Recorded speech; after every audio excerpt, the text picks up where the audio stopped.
Hello, and welcome to Expat Chatter. This is Brenda Arnold. Today's episode is called The Ladies, the Rest Home, and the Bombs. Beverly hadn't seen her elderly neighbor, Regina, for several weeks. Not since she had moved into a rest home. At 92, that wasn't a surprising turn of events. She is still very spry and a pleasant companion, despite her years. But she was now experiencing some minor health problems. At first, Regina thought nothing of her digestive upset. She told the doctor about it, who didn't seem particularly alarmed. Yet, over the next few days, many other residents of the rest home also fell ill. It was starting to look more and more like an institutional problem. If all the residents were having intestinal concerns, it pointed to a potential issue in the food. An investigation was launched to determine whether there had been food poisoning. Over the course of several days, health inspectors descended upon the kitchen to check out the food preparation, looking for aberrations in procedures or hidden sources of impurities that might have caused people to become sick. Despite careful scrutiny, they found nothing.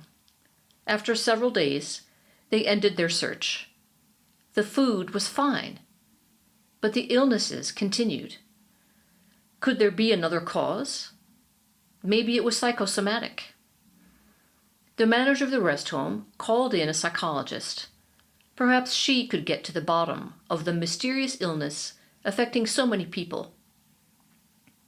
The first thing she discovered was that it was only the very oldest residents that were affected by the mysterious digestive ailment, people in their mid-80s and older. What did these people have in common? As it turns out, they were all survivors of World War II. More specifically, these people had endured the trauma of being bombed during the last World War. This distress sat very deep in their psyche. It was the outbreak of the recent war and the sight of the bombings in Ukraine that triggered these memories. It all came rushing back once again, the air raid sirens, running for shelter, and the whistling sound of the bombs falling, all the time wondering if one would hit precisely the spot where you were hiding. So intense and disturbing were these memories that they were causing these people to get sick. The horror of war lived on in their recollection over 75 years after it ended.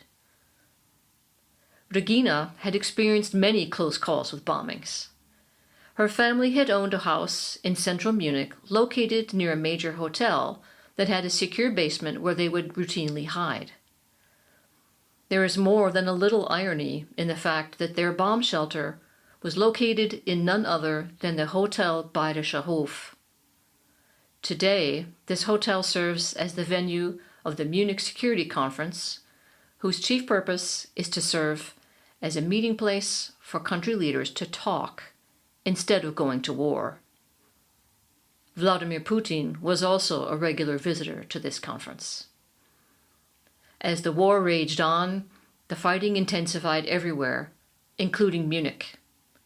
The Allies stepped up their bombing, and one day Regina and her family emerged from the bomb shelter to discover that their house had suffered a direct hit. It was completely destroyed, leaving only a gaping hole in its place. Like so many other families in Munich, they headed to the mountains where they had a small cottage. Because there were no major cities in the mountains and no industry to speak of, they were usually spared from the bombs. But Regina was determined to keep attending school, located in Schwabing, in the center of Munich.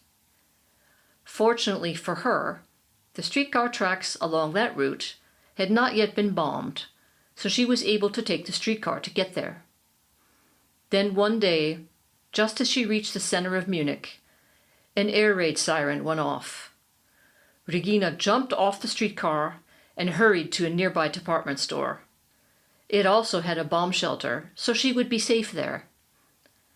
Once again, she listened to the whistling of the falling bombs. When the danger had passed, she emerged from the bomb shelter and continued on her way to school. But her school was gone.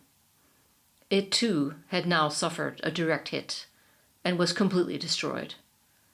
She was unable to attend school for the rest of the year. Now, at age 92, these memories have come rushing back. Never forgotten, they were just below the surface, etched deep into her memory, as vivid as ever, despite the years. Regina's fellow residents all have similar stories to tell. The war in Ukraine rages on unabated. Who can say how much trauma, pain, and suffering will be remembered by those enduring it now in the decades to come? It is tragic and hard to grasp that although this is all happening quite literally before our eyes on social media, delivered from every corner of Ukraine, we seem powerless to take action against it. We are witnessing it all closer and in greater grisly detail than ever before possible, and yet there seems to be no way to stop it. Thousands upon thousands of traumas in the making, all unfolding right before our eyes. Thank you for listening, and see you next time.